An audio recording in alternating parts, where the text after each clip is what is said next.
Fourth views, चौथा विचार, बाकी फिर भी यदि संसदीय सरकार कार्य केवल उपस्थित सदस्यों की संख्या और उनके मतों की गिनती तक ही सीमित रखा गया तो इसका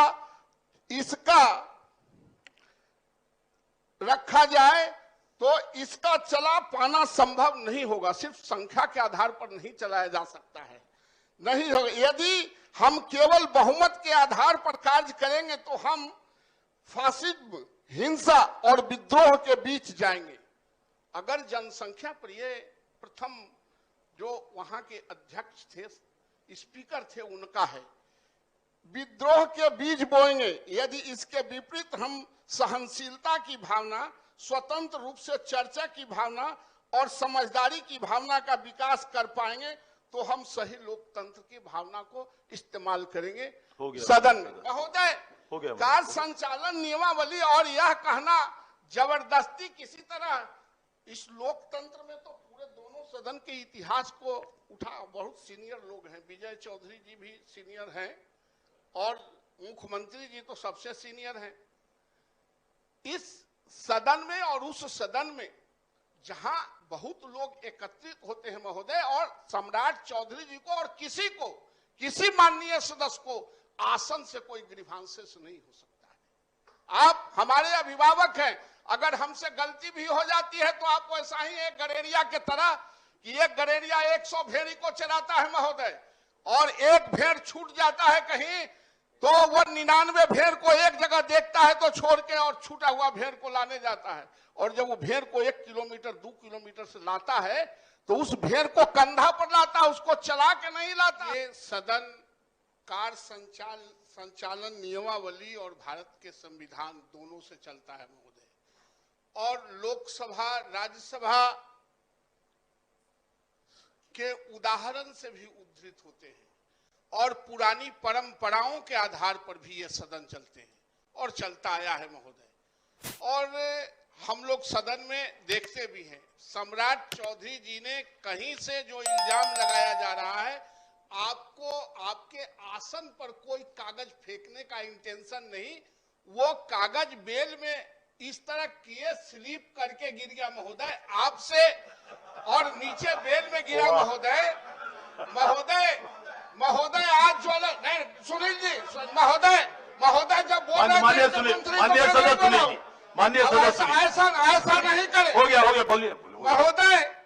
इस सदन में पिछले 26-28 वर्षों से मैं हूं, इसी सदन में ये टेबल पलटे जाते थे, इसी सदन में, और उस सदन में तो पुलिस को घुसा के विधायकों को मारा गया। इस सफाई के कौन बात है? लोकतंत्र में तो इस सदन में होते आए, बहुत दिन भी नहीं हुआ है जो विधायकों को पीटा गया घिसेट के पुलिस से, मार्शल से नहीं।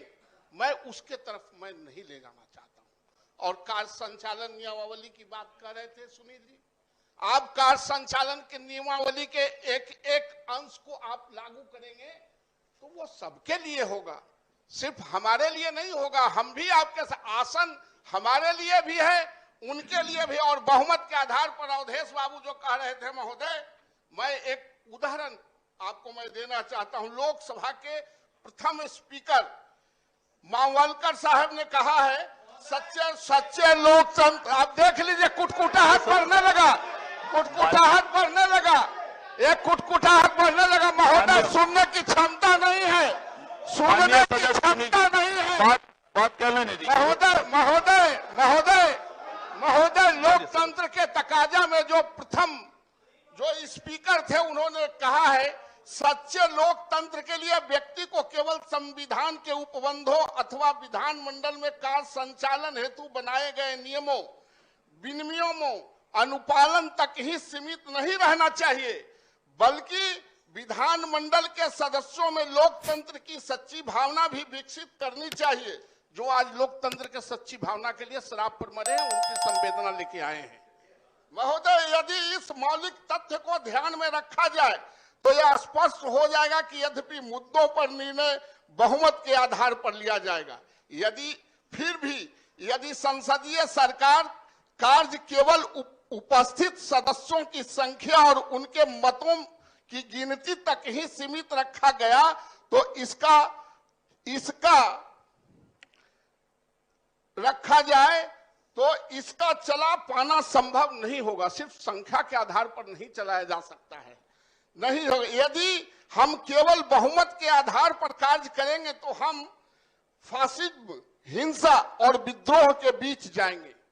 अगर जनसंख्या पर ये प्रथम जो वहां के अध्यक्ष थे, स्पीकर थे, उनका है, विद्रोह के बीज बोएंगे। यदि इसके विपरीत हम सहनशीलता की भावना, स्वतंत्र रूप से चर्चा की भावना और समझदारी की भावना का विकास कर पाएंगे तो हम सही लोकतंत्र की भावना को इस्तेमाल करेंगे सदन में। महोदय, कार्य संचालन नियमावली और यह कहना जबरदस्ती किसी तरह इस लोकतंत्र में, तो पूरे दोनों सदन के इतिहास को उठा, बहुत सीनियर लोग हैं, विजय चौधरी जी भी सीनियर हैं और मुख्यमंत्री जी तो सबसे सीनियर हैं इस सदन में। और उस सदन में जहां बहुत लोग एकत्रित होते हैं महोदय, और सम्राट चौधरी जी को और किसी माननीय सदस्य को आसन से कोई ग्रीवांसेस नहीं हो सकता है। आप हमारे अभिभावक हैं, अगर हमसे गलती भी हो जाती है तो आप वैसा ही एक गड़ेरिया के तरह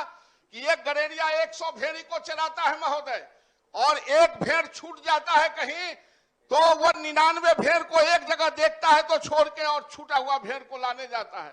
और जब वो भेड़ को 1 किलोमीटर 2 किलोमीटर से लाता है तो उस भेड़ को कंधा पर लाता है, उसको चला के नहीं लाता है, उसको मारता नहीं है। और जब गड़ेरिया से पूछता है कि इसको जो छूट गया था उसको कंधे पर ला रहे हैं, तो वो कहता है ये कमजोर हो गया है, भटक गया था। हम इसके अभिभावक हैं, अभिभावक भटकने वाले लोग पर ही नजर रखते हैं महोदय, इसलिए आप अभिभावक हैं। किसी का इंटेंशन ऐसा नहीं हो सकता है और अननेसेसरी जो इल्जाम दे रहे हैं, और लोकतंत्र में सिर्फ बहुमत के आधार पर भावनाओं को नहीं माननीय सदस्य, यहाँ बहुमत की कहाँ कोई बात हो रही है? इसलिए ये बात बहुमत की बात कहाँ हो रही महोदय, कहाँ कोई मतदान हो रहा है, क्या हो रहा है? हम लोगों के लिए सर्वोपरि है, आप आदरणीय है, लेकिन जो लोग इस तरह के इल्जाम लगा के भटकाना चाहते हैं सदन को, मैं उसको कंडेम करता हूं। चलिए माननीय, हो गया माननीय सुनील लो, हो गया माननीय सुनील। सवाल यह है कि सदन का गरिमा बरकरार रहे, आसन का गरिमा बरकरार रहे, तो आज हमारे नेता प्रतिपक्ष खेद प्रकट करते हैं या नहीं? सवाल इसका है महोदय, सवाल इसका है महोदय, सवाल इसका है महोदय कि क्या यह नियमावली केवल हमें आगे इनके ऊपर भी लागू है? लोकसभा अगर महोदय अगर यह पूरे सदन के लिए लागू है महोदय, तो यह मामला आप खेद अगर नहीं प्रकट करते हैं महोदय, तो यह आचार समिति को जाना चाहिए कि नहीं महोदय? बैठ जाइए सुनील, हो गया, बात आपने कह दी महोदय। शॉर्ट में कहिए जरा, संक्षिप्त में।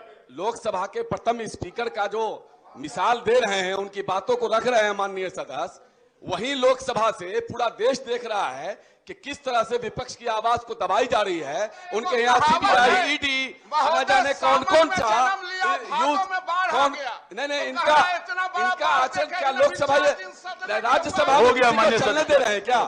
पूरा देश देख रहा है कि किस तरह से विपक्ष को दबाया जा रहा है। माननीय सदस्य कारी जी गलत नीति के खिलाफ बोलता है, उसके ऊपर सीबीआई, ईडी, इलेक्शन कमीशन को मिला करके जो विपक्ष को दबाया जाता है, उनके यहाँ छापामारी की जाती है और उसी को पढ़ रहे हैं। क्या अपने हो गया माननीय सदस्य, अपने नेताओं को तो बताएं। माननीय सदस्य, हो गया माननीय नेता प्रतिपक्ष।